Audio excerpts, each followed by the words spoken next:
Okay, hi everyone. I can see a few people have joined, and I think we've got some more on their way in as well. So we'll go ahead. First of all, to introduce myself. So my name's Tim Bond. I'll be your chair for this webinar.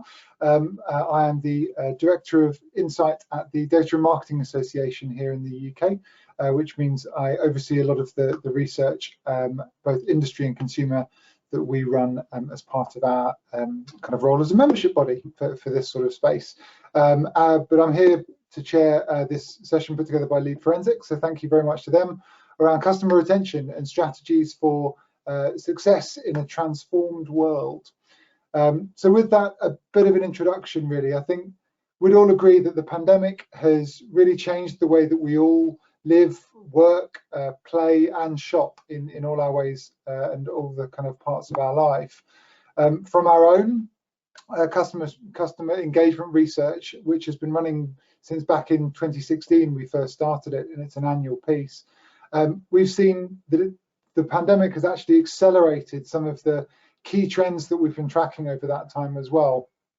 Particularly, unsurprisingly, given where we all are today, around this kind of digital and virtual communications channels in particular.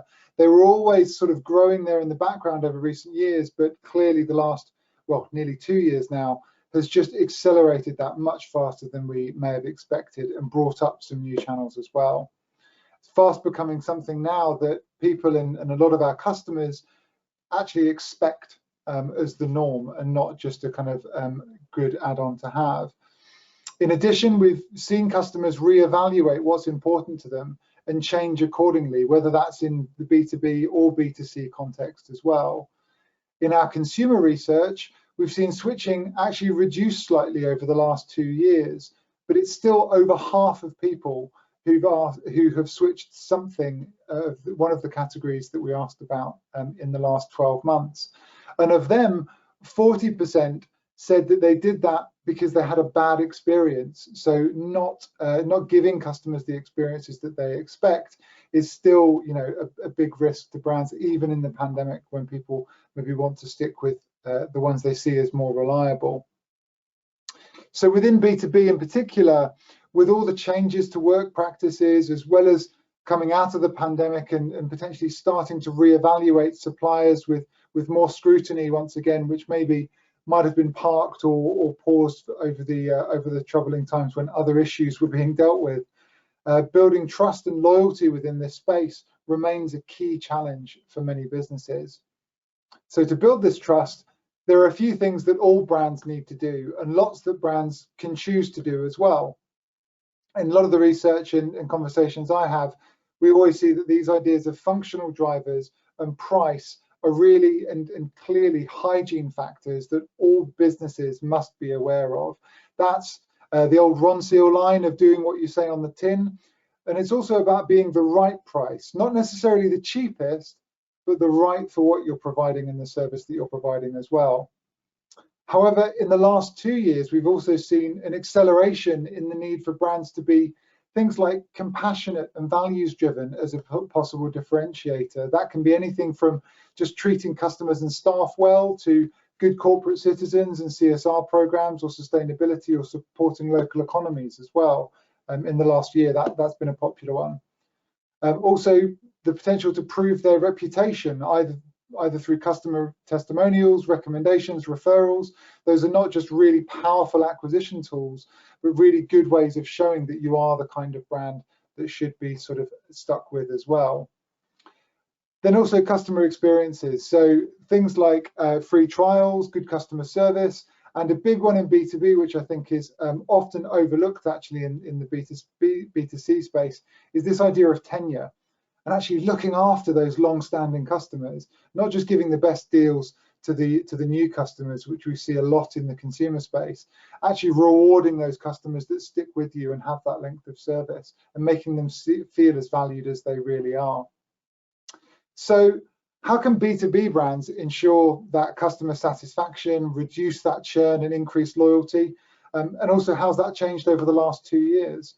Well, I'm glad to say that I'm not the one who's expected to have all the answers today. I've got 5 lovely panelists around me who I'm going to introduce you to in just a moment, and then start firing some questions. Just to say, we've got our own questions box as well, so if anybody in the audience has any questions they'd like to pop to either specifically or to the group at large, do pop them in there. I'll be checking that throughout the conversation. And to introduce everybody, and in no particular order, we've got Karen O'Grady, who's the Global Head of Customer Marketing at Cognizant, where she focuses on driving strategic initiatives to support retention. We've also got Molly O'Hare, the Director of EMEA Operations at G2, where she spent 9 years in a variety of different roles, helping grow the business from the ground up. Johnny Adams, who's Principal Consultant at SBR Consulting. He specialises in delivering sustainable sales change, focusing on strategy, people and processes. We've got Orla Walsh, who's Customer Success Manager at Pan Intelligence. She is self-confessed absolute fanatic when it comes to the tech industry, and also really passionate about building those customer relationships as well. Then last but by no means least, from our host today, Owen Mcintyre, who's Retention Marketing Manager. He's got over 10 years experience in-house as a B2B marketer, overseeing customer comms and lead generation campaigns. So a real sort of variety, but with a lot of B2B expertise in there as well. So really excited and welcome all. Thank you all for your waves. So first of all, I'd like to go with a bit of a round robin if we can quickly, just to start around, well, so why is it more important than ever to understand your customers? And within that sort of, how have customer needs and objectives maybe changed over the pandemic, over the last couple of years? And what are some of the new expectations placed on brands as well? Maybe Molly, if we could start with you. Yeah, certainly. Thanks, Tim, and thanks, Lead Forensics, for having me. I'm excited to talk a little bit not just about G2's own experience with our customers, but also what we've been seeing across the B2B landscape. And what we're seeing is that the balance of power continues to shift toward buyers. So our customers have never had more choice when it comes to the kinds of solutions that they have available to them, nor have they had the kind of access to information to do their own research and come to their own decisions about what's right for their business. G2 recently released the results of a survey on buyer behavior, and we found that 67% of B2B buyers usually engage a sales team after they've already made up their minds about what they're going to purchase. So 2/3 of your customers are doing their own research, coming to their own conclusions about your brand, about your product, and then they're only speaking to you when they're ready to buy or when they're ready to renew your product or service, which is probably a little bit scary. And the pandemic has only accelerated this trend. Teams are more distributed. We haven't been getting together in person at things like conferences or networking events, even around the proverbial water cooler where people are trading information about products and services. So where do people go in the absence of these events? They're going online. They're doing their research online. And so like at G2, we saw huge spikes in traffic at the outset of the pandemic back in spring 2020. As you might imagine, people were scrambling to find the right tools to help enable the remote working. And now that we're firmly sort of in this new reality, we're continuing to see not only with us at G2, but our customers as well, a kind of continued demand for any kind of digital content that can be consumed, referenced, and then is easily shareable within teams. So this kind of content is so important if you're going to be part of that process for the 67% of customers that are researching. Tim mentioned in the opening about the importance of building trust. When buyers are doing this research, that's when they're first forming those opinions about you, about your brands, about whether you can meet their needs. And then they're going to come to you with those opinions. They're going to come to you when they're likely ready to buy, and then they're going to expect to be able to sort of seamlessly transact with you from that point. So in this new buying environment, it's really up to the sellers to meet the buyers where they are, give them the right information based on where they are in the buyer journey at the right time, in order to optimize conversions and retention. Fantastic, yeah, really interesting. Orla, can I come to you next? What are you seeing at Pan Intelligence? Yeah, sure. So yeah, I think lots has changed for customers, and it definitely is more important now to understand them truly. I think I'm going to come at this question from kind of a customer success angle. Obviously, I'm biased, and it's obviously comparably quite a new area as well in lots of businesses. And I think things are changing constantly, so customers are forever reevaluating what is important. So actually, from a business perspective, it's quite difficult to keep up with that sometimes, and to truly understand the customer. We actually made a transition earlier this year in our team from an account management function to a customer success function. And I learned that it's actually really easy to think that you know what's important and you understand your customer, but really you don't understand that at all. And we had a lot of box ticking exercises that were very much designed, it was a meeting for meeting's sake, or we thought that we were doing something that was really beneficial for the customer, and it actually wasn't. And that's kind of been a real change in thought for the whole business. And part of this was the handover process. So we didn't really have like the new business to customer success process down at all. And I think that that's the part where you really get from your customer what is important from them, and you understand kind of their compelling reason to buy, what first value looks like for them, and how you can deliver that. And I think also what their timelines are, because often we know you can't move those. They'll kind of do it at their own pace, and you need to work with the customer to understand what that looks like. So I think if you have that bad experience in onboarding and you're not making sure that that is completely right, then that really shapes that first experience, and it's a massive risk, because then obviously there's a greater risk of churn as well after that. We've also seen, particularly in the kind of business that we operate in, there's been a real rise in data literacy. So I think Molly touched on this briefly as well. So people had that data insight, but previously didn't really understand, I don't think, so much how to use it. And particularly at the C level, there wasn't a data strategy, whereas that's completely changed with the pandemic, or has definitely been accelerated. So people have been implementing data strategies where otherwise there weren't any, and they're making decisions a lot quicker as well. So because they've got that insight available to them, they understand exactly what metrics they're looking for. And actually, it also means that there is that kind of higher risk. So you need to make sure that you can understand exactly what it is your customers do need, and get to the bottom of it. And I think there's a greater expectation on the time taken to reach first value. So we've seen that like a long implementation timeline isn't acceptable anymore at all. And customers really want to get return on investment. If they have to justify spend internally, then they need to kind of have a good reason in order to do so. And they'll be less forgiving if there's a bad experience. So in terms of brands, you need to make sure that you've got that right from the very outset, and you're kind of transparent and you've managed the expectations. Perfect. Thanks, Olive. Really interesting. Johnny, have you got anything else to add in there? Thank you, Tim, and Orla, Molly, thanks for sharing your thoughts.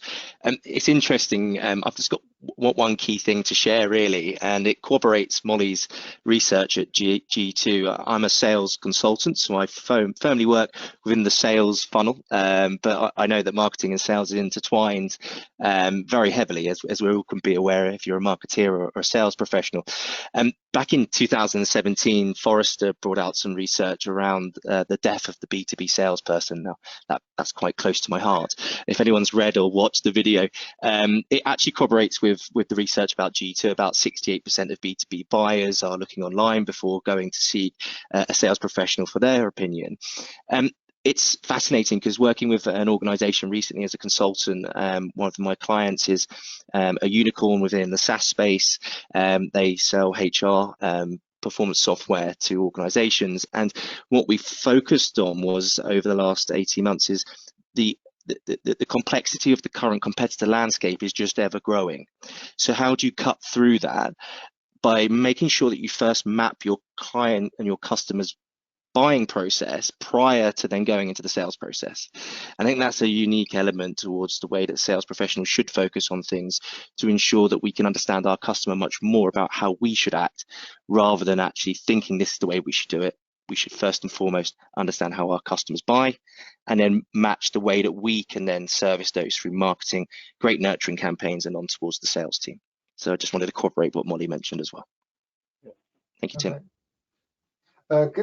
Karen, do you have anything to come back, or Owen as well?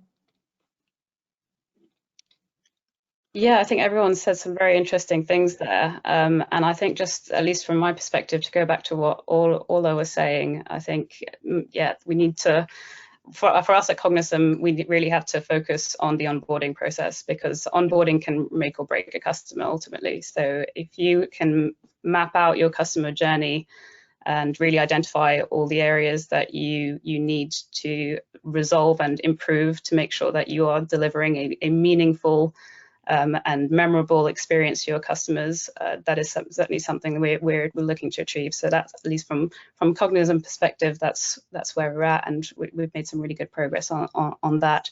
And yeah, that'd be good.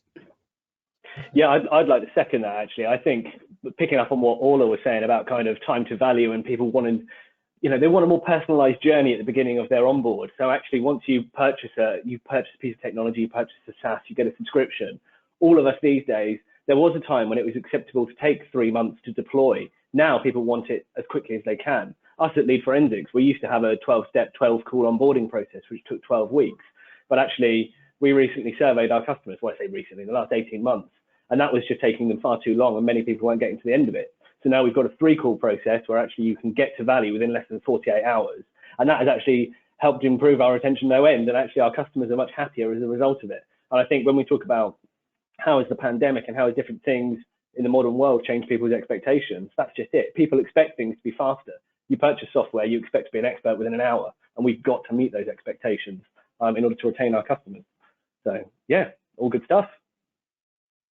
Yeah, interesting. I'm hearing a lot of that expectation of speed and just getting up to and understanding those customers being really key. So I guess if we move on from that and think about maybe why should brands focus on building strategic relationships with all of their existing customers as well? How can this do things like, I don't know, improve customer satisfaction as well as loyalty? How do those loyal customers differ? And why is it important to understand that? Also, how can that potentially turn into brand advocacy and create that sort of negative churn where you're actually also kind of growing through that as well? Let's go with Johnny. Should we come to you first this time? Brilliant, thanks, Tim. And I'm sure some of my peers will have some great comments to mention as well. It's an interesting topic, I suppose. If you, on one hand, first of all, to answer the question, why should brands focus on building strategic relationships? Well, it costs about six times cheaper to win that first pound than it is to obviously go out and find and hunt new accounts, right? So first of all, cost of client acquisition is critical towards building strategic accounts. I think there's also that element around, let me just break the question down. And I'm looking from a sales perspective here, so an account-based selling model, if we want to look at that. And then if we move on to retention, is that you use the word all, and I'm not knocking you, Tim, for being the director and the host of this, but the word all is a question in itself. Should we be building strategic relationship with all? My perspective as a consultant would be no. So first and foremost, what we want to be able to identify is who are those, what I call lighthouses, and who are those wreckers. And then if you go back towards the philosophy around that, is identifying some of your key strategic partners through segmenting your account base, identifying some of those tier 1, tier 2s, and then the rest is tier 3s through what is the potential growth, the share of wallet, what's the opportunity that they're currently spending with you. And then once we've got that built in that segmentation, then we can go forth and build and focus on those particular brands. And it ultimately comes back to investment of resource, people's resource, i.e., we have a certain amount of headcount in the business that in the CSM team that can provide that benefit towards the right accounts. And you might look at that from an enterprise level. So you have more time and more touch points spent with them, which will enable you to retain, create better customer loyalty. And ultimately, if you're in a SaaS model, for example, you can drive the amount of upsell throughout that period of time. Now, if you've got the mid to smaller enterprises, you might spend less time with them, but you can only do that by identifying what is a strategic account to you as a business. And clearly you can't focus on everyone, because then the business might not be as economic as that case. I think just to touch upon what I mean by lighthouses and records, and then I can pass over to maybe one of my peers. But there was a bit of an analogy back in the day that wreckers wanted ships to come on towards the corals to make sure that it crashed in there, and then they would go and take all the valuables out of there. That could be seen as one of your clients. They might not be the right client for you, and therefore investing the time into those records might not be the right way forward. However, we might want to invest our time into the lighthouses, and if you've got a trajectory as a business and you're going forward in terms of reaching your goals over the next 3 or 5 years, then those lighthouses are the ones that you want to invest your time in, because they will guide you through the seas up towards that endpoint. And there's a bit of a poetic ending towards that statement. So I'll pass back to you, Tim. No, perfect. Yeah, and I think you picked up there on the all. They're not an amorphous group, and I think that's why that understanding is really key, right? And actually having I guess what you said there is having the confidence to identify the ones that maybe strategically you don't want to put the time and resource into is a pretty bold move for most businesses to make, because your natural instinct is just to try and retain everyone, as you say. Corinne, can we move to you on that? What do you see as kind of that importance, and why should brands look at understanding all, maybe not all, but understanding their customers? I absolutely agree with what Johnny said. I think you can't, as much as you'd like to focus on developing strategic relationships with all your customers, you got to prioritize. So you got to break down and segment your accounts, and that can be based on the ARR they spend with you, whether it's the breadth of use case, or even which customers are advocates of yours, which ones are taking part in case studies, are getting involved in speaking opportunities, and are vocal in the market about your products and services. So there's really something to you need to focus on prioritizing, and once you've established how you want to prioritize your accounts, really focus on delivering the greater value and bringing them in through the customer lifecycle, and fostering them to becoming advocates and loyal customers of yours, so that they're not churning and they are renewing with you year on year. Because ultimately, higher retention rates means that you're also increasing your expansion opportunities, and that is only good things, for your business later on. And I think there's probably something to be said as well about how you build the strategic relationships. And I think as there are increased vendors out there, and you're really trying to stand out, you're really having to deliver a message, and that is perhaps more human to your customers, that you're really delivering the value that they expect from your products and services, but trying to also go beyond that, and trying to form a more human feel to a relationship, so that they're not just having an impression of you as a company. It's really the engagement and the customer experience that you are delivering on top of that. So I think there's something to be said about that as well. Yeah, definitely. Orla, I'm intrigued to get your perspective as a business that's just kind of transitioned from that account management to success model. How's that kind of building of strategic relationships and understanding those customers kind of played out as part of that process? Was that a kind of key driver? Yeah, so I think actually picking up on kind of what both of Karen and Johnny said as well. So I think that a strategic relationship means that there's value for both brands. So it's not kind of on one side or the other. And actually, sometimes as still managing customers, I find that really difficult, what you were talking about previously in terms of, looking at objectively at the ARR or MRR. And actually, I think customers can bring tangible and non-tangible things. And I'm glad that you mentioned that, Karen, about kind of case studies and when I think about the customers that I could call on to speak at our customer conference, or I know will always do a reference call for me, those sorts of things. They may not kind of pay the most in revenue, but actually that is just as important for a business. And as you're growing, you need to bring those people along with you, as well as your highest value customers and kind of the more corporate customers that you've got. And I think as well, because we've got such a breadth and depth of customers, there's so many different sizes, and they do all sorts of different things in different industries with amazing products.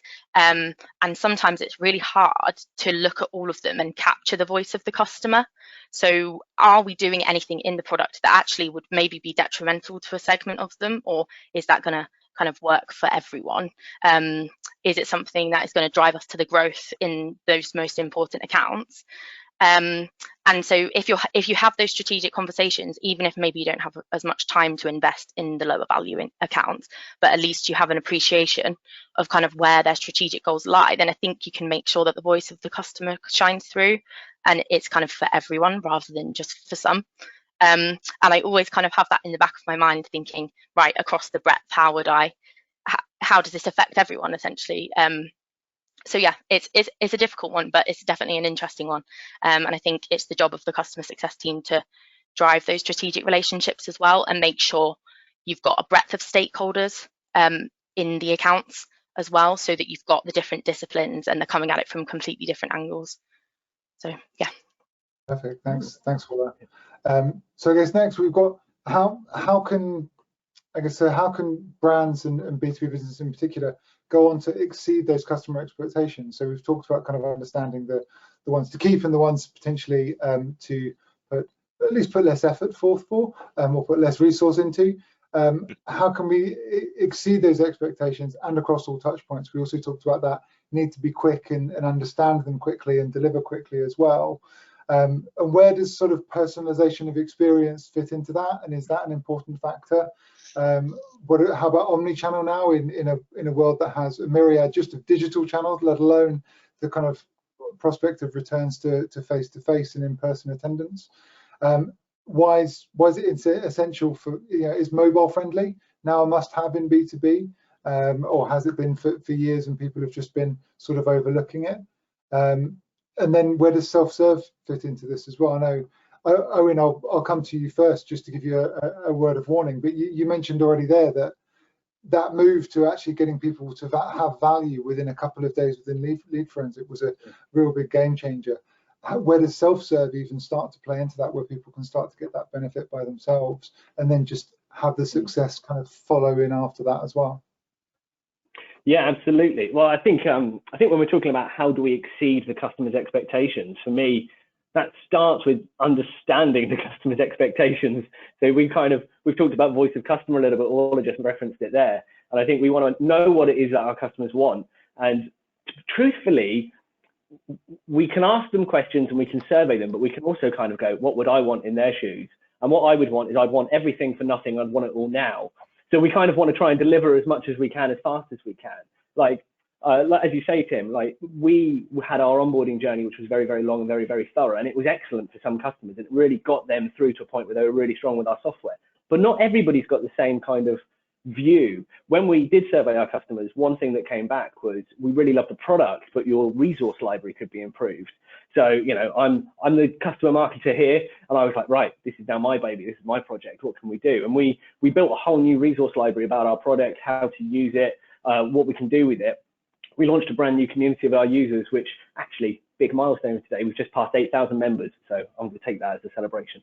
Going less than a year is great. But we put that live, and actually we started to see that people were using it to self-serve. So even before the onboard call and even before the discovery call, they're going, actually, I want to learn about how to use the software, because that's their expectation. Their expectation is, I've got this new piece of software, and actually I should just be able to use it myself. It should be intuitive.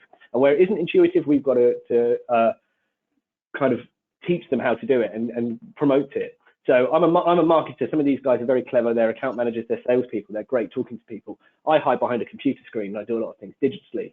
And we've got some great tools which allow us to communicate with our customers in Portal. And in order to exceed expectations, I'm always testing with new communication styles. It's never enough to rest on your laurels and presume that your current comms work. A/B test and try different things. Like, do customers prefer a bit of a comedic tone of voice? Do they prefer a more professional tone of voice? Or actually, as we segment customers down by enterprise size and by user type, actually, do we try different TOVs? Do we try different engagements? Who prefers email? Who prefers in-app? And I think if we want to talk about exceeding customers' expectations, then it does come down to that personalization, mapping the customer journey, understanding who our customers are, how they want to be engaged with, and trying lots of different things, and never presuming we've got the answer, but always just having a baseline and going, okay, I'm going to try something else. I love that experimentation side of my job. I love that experimentation side of just seeing what different people interact with. And I think that helps us get to a stage where we are constantly improving on our customer experience and exceeding their expectations.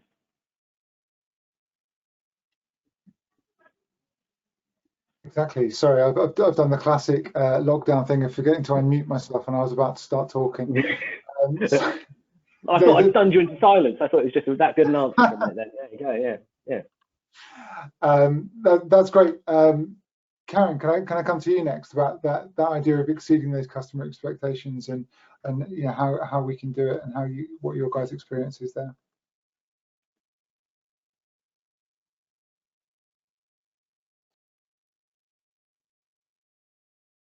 Absolutely, yeah. I think to Owen's point, you really have to map out the customer journey and understand all the touch points that you have with your customers and through the variety of channels that you might have, and really try and find consistency in all those communications. I think, you know, that it just brings together the whole experience. But really going back to the customer journey, mapping out from onboarding through to adoption and value realization. You really want to be mapping out all the touch points, and also mapping out, you know, some of the other things like the pain points that they might experience at each stage of that journey, all the sort of opportunities and goals they might have. Also trying to think about the emotions and the feelings that they are going throughout each stage of the journey, and really trying to action and find ways to improve the experience that you're delivering to them at each point. You'll obviously have to prioritize those things, but yeah, I think creating consistency across your touch points, but also, you know, having more of a, you know, to try and enhance that personalized experience, you want to be thinking about the language that you use as well. So, you don't want to be saying our as opposed to, you want to be using your, you want to be talking with them and as opposed to them. It's just like little things like that can be quite important. But yeah, there's ultimately a lot of different ways that you could look to improve each touch point, but you just got to find out where to start. And at least in Cognism's case, we really are focusing on the onboarding process and really enhancing that and making them feel, you know, really welcome and excited to start using our platform and starting to see the value that it can bring to the organization and getting ROI just within a couple of weeks or even months. So that's at least what we're doing at Cognism. Fantastic. Johnny, can I come to you as well?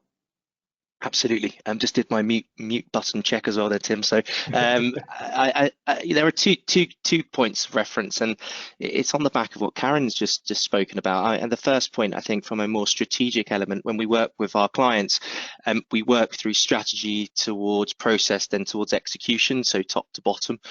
And some of the strategic sort of goals for organizations around how do we then exceed the customer expectation is around account plans. How often do we sit down, build a strategic account plan with rather than for? And I think that goes back to your point there, Karen, around, you know, let's do it with someone rather than for someone.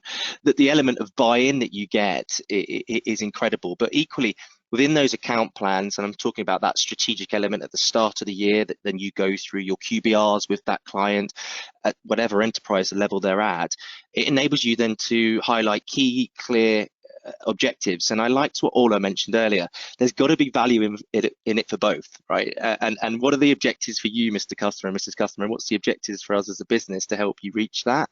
And I absolutely love that statement. With that in mind is, who do we need to bring on the journey and when do we need to achieve that? So in that account plan, and then ultimately, if we can identify those 3, 4, 5, 10, 15, 20, depending on how big your organization is, in that segment one, and build those strategic account plans out, then you can really add and exceed the client expectations throughout that year after onboarding and through to client retention through the life cycle. I did say there was 2 points. Just my second point, and it goes back, Tim, to what you said at the start, and I've written it down. Switching is around about the 50%, and 40% of those is because of bad experiences. Is that correct? That was your statement at the start, yeah? And it's such an interesting fact around customer retention, because there's something called the peak end rule, and I'm going back into execution here. And if any of you who are watching today's webinar is aware of the peak end rule, the peak end rule is where people judge an experience largely based on how they feel at its peak. Okay, so if you think about this now, the end of the webinar, people are going to judge it based on its peak, the most intense moment, whether that's good or bad, but also they will judge it at the end. So whoever's concluding webinars like this needs to make sure they're great towards the end, so people are buying in towards that experience. And if we're delivering great customer experience or having our QBRs with our clients, just be, you know, cognizant around the peak end rule. How do we make them feel at the peak, and how can we end each conversation? Because that's what people are going to remember from an experience perspective. So those are 2 points. Fantastic.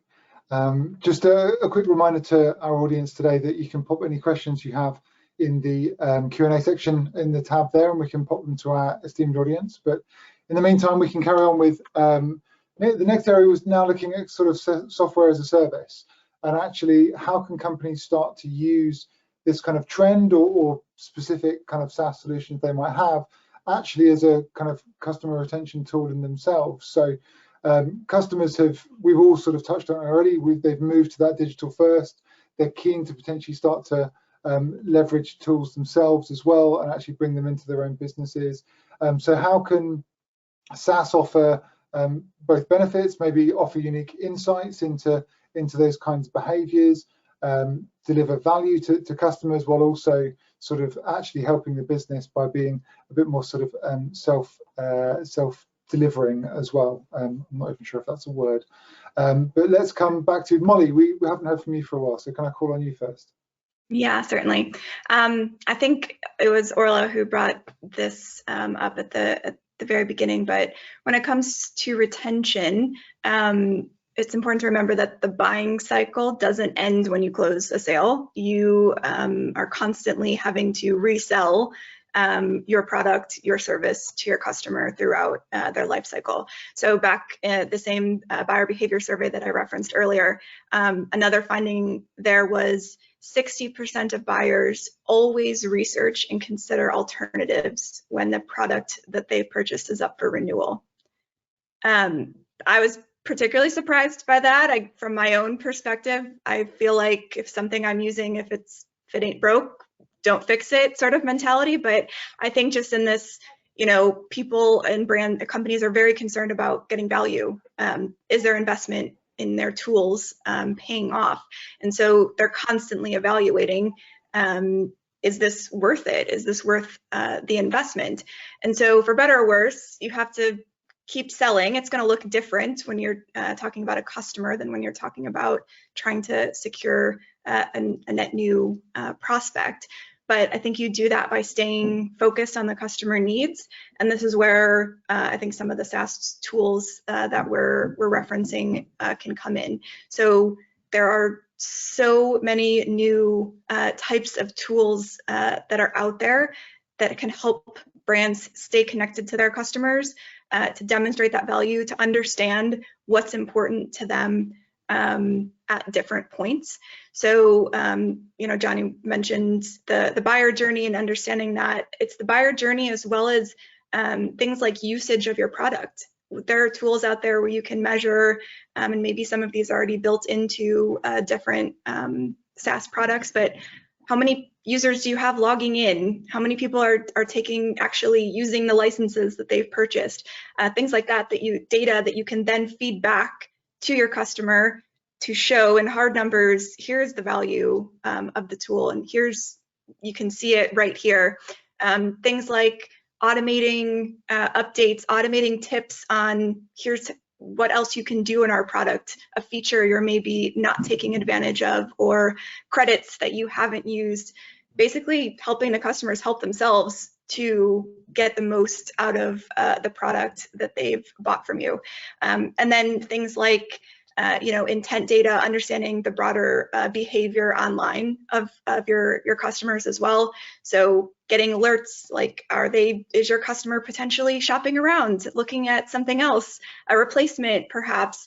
Those are, if you have those kind of data points available to you, that will help when you combine that with your customer success team, and sort of the tech plus the personal touch, I think is really where the kind of the sweet spot of where we can make sure that we're, again, meeting customers where they are, giving them the right messaging and tools to help them understand what is the value of our product, how can they get the most out of it, regardless of where they are sort of in their customer journey.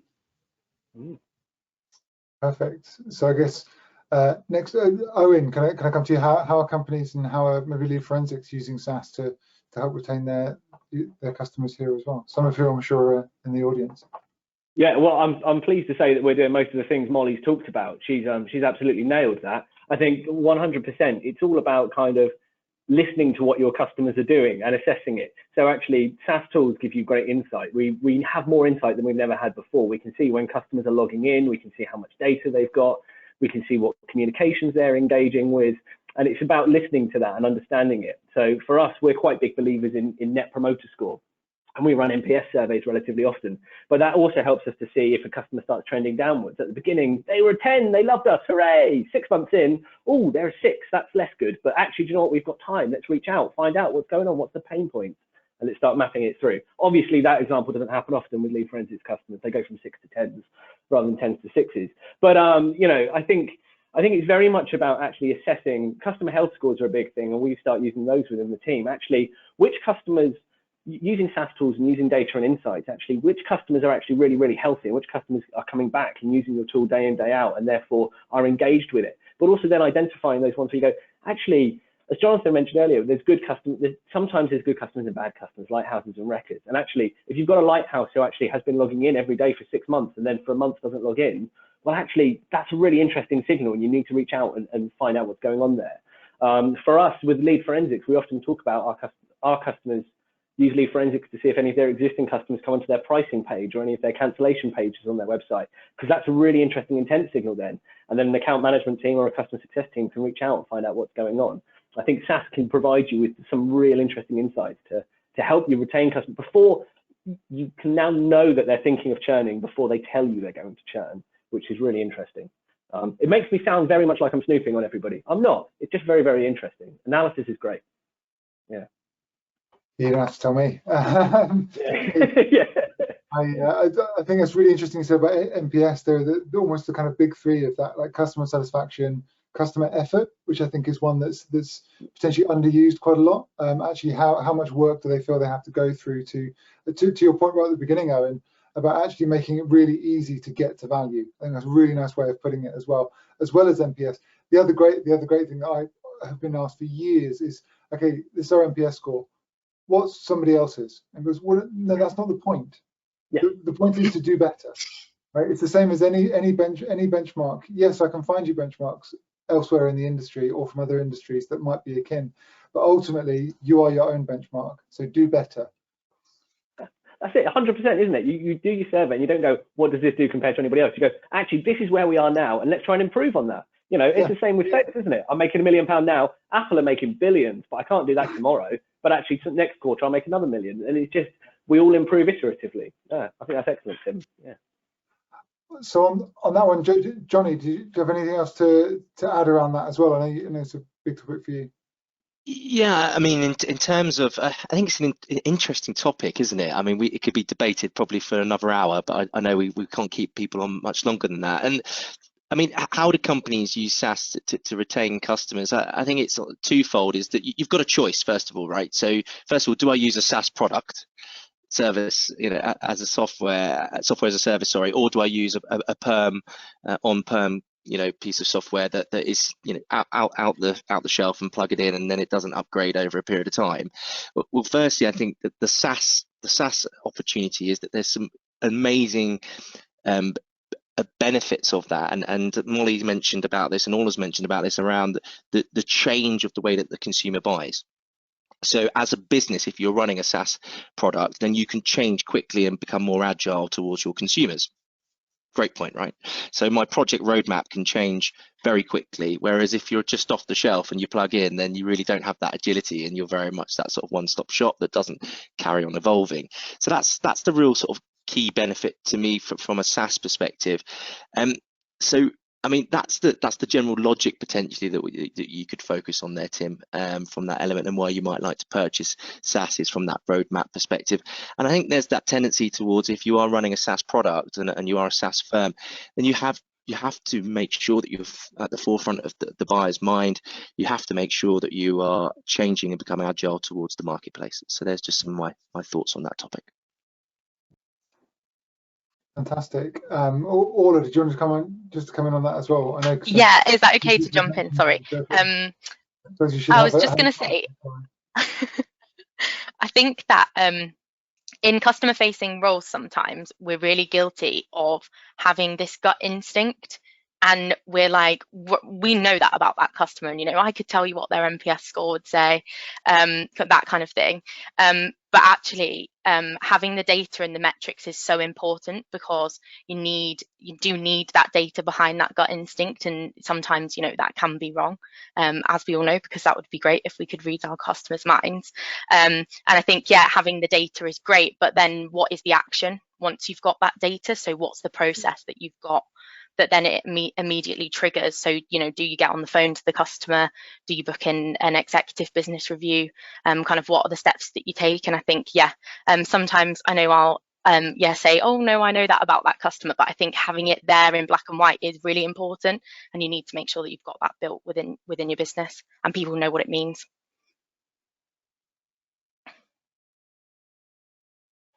Perfect. So we've had a couple of questions in from the audience as well, so I'm just going to pop a couple of those to you. Can we start with, so Owen, somebody's written in to say, you talked about experimenting in your style and messaging in particular. What do you think has had the most impact when you're within that sort of tinkering? That's their word, not mine. But within that tinkering, is there anything that's worked particularly well? Is there anything? Oh, that's a really good question. What's worked particularly well? I think we've tried. Actually, I'll tell you what we have done. So before, when we started playing with in-app engagements and kind of promoting messages to customers, we very much did it on a basis whereby we thought we knew best, and we would say, actually, when you visit this page, we'll give you this message. When you visit this page, we'll give you this message. We've recently started bringing in a tool which actually is more of a bot, and it allows people to interact with it as they so choose. And we've seen much better engagement figures off the back of it, because actually sometimes if you give someone a pop-up in a portal, actually that's just annoying. And I know that. We all know that. As much as our intention is we want to help you, sometimes customers go, stuff it, I just want to do this. So I experiment between pop-ups and dialogue boxes at the top, dialogue banners at the top, which are far less intrusive.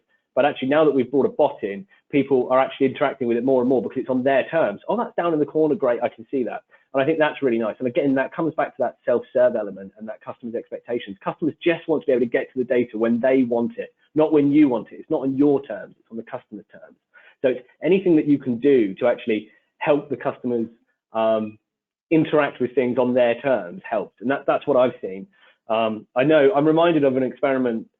The best experiment I've got in terms of changing a communication based on customer behavior actually goes back to an old job. We did an invite for an event, and we thought personalizing meant spoofing coming from the account manager. So we sent an email that looked like a direct message from their account manager. It just looked like it came from Outlook, inviting them to an event. And we sent it to all our customers. We got no sign-ups because actually the tone of voice didn't sound like their account manager at all. They knew these people, they worked with them day in, day out. So actually all of us were panicked. We were like, our email hasn't worked, we've got no sign-ups. But then actually a week later, we sent a really nice invite. It didn't necessarily spoof anything anymore. We didn't pretend to have that relationship. We admitted that actually we're the marketing team, here's a nice invite. Filled out on one email send. And I think it's about not pretending to be something you're not, being honest and being transparent, and actually letting customers kind of interact with you in a native way. That's a really nice, I hope that's a helpful answer. Yeah. That's great. So we've got another one, which I think is probably for Molly, because I think it references the research you mentioned right at the beginning, around the 67% of customers not reaching out to a salesperson until they've actually basically made their sales decision already. So how can you use, how can you enable those customers, I guess, to actually choose your solution? So what are the steps along the way that you can do to help them, to help you be your salesperson be the one that they actually reach out to? Yeah, and apologies in advance. They've started doing some building works here, so if you hear a loud noise, I will try to mute myself as quickly as possible, but hopefully we won't get interrupted. But you know, at G2 we use this analogy of well, being on G2, but you can extend this to the broader online landscape as well, but a virtual trade show. So think of the concept of a trade show. You're there, you have your booth, you have all your materials, you're ready to have conversations with everybody. Online, and your presence online, your presence on sites like G2, where buyers are doing research, that is your virtual 24/7 trade show that's available for customers to come find you, walk up to you, have conversations with you via some of the tools, maybe that Owen mentioned. But really it's about positioning yourself and understanding where are those places that buyers are going to research you. So if you don't do this regularly, something we always do with our customers is Google yourself, Google your brand plus reviews. Those are Google your brand plus some other common terms. And again, there are tools that help tell you what are some of those terms that buyers are searching for. But what are those top results that come up? Yes, some of them are going to be your own web properties, but a lot of them are not. A lot of them are going to be sites like G2, like other marketplaces, maybe partner marketplaces, things like that. But places where you can control your presence. You can, or have some elements of control over your presence. You can, that's where you want to put your materials. That's where you want to have everything that represents not just what your product does, but some of the other points we touched on about trust, who you are as a company, all the different factors that buyers are now taking into consideration when they're deciding, is this a brand that I want to work with? Not just a product I want to buy, but a brand I want to work with.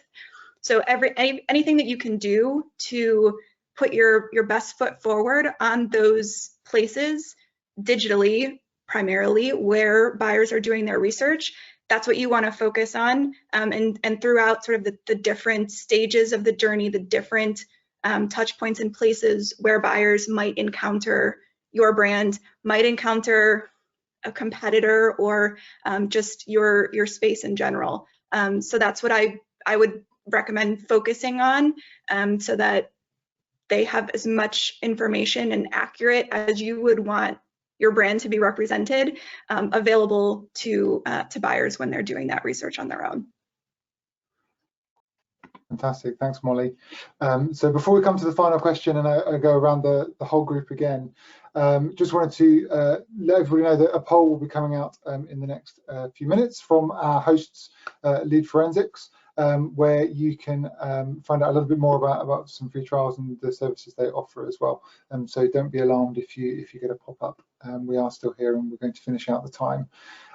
So I guess to finish off, each of you, what's sort of your, preferably one, if we can try and keep it short, but I might let a second one go.